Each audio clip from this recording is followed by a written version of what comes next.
Why is understanding Prajnaparamita, stripped of its religious trappings, the key to dispelling fear? As mentioned in the previous video, one must clear away the fog of religion and interpret Prajnaparamita in a completely new light. Only then can individuals eliminate fear through their own inner strength. This is no falsehood. It is the path to truly understanding Siddhartha's original intent. Even in his own time, Siddhartha perfectly encapsulated a message within Prajnaparamita that stood in direct opposition to the prevailing religious orthodoxy. His message was one of complete, unconditional love for humanity. Even the Chinese monk Xuanzang, wishing not to diminish the mystical power of Prajnaparamita, translated the text in its entirety, omitting not a single character, despite the presence of uncomfortable passages that contradicted the religious perspective of the era. Siddhartha disliked being called Buddha.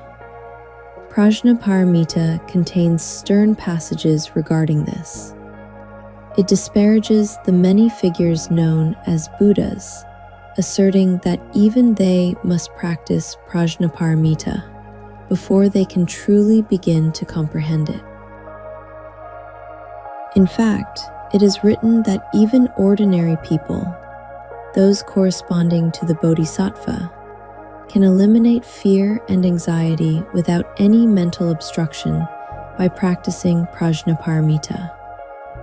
In other words, the text implies that if those who claim to have attained nirvana or Buddhahood rely on Prajnaparamita, they merely reach a level of understanding comparable to, or even lower than, that of the ordinary masses.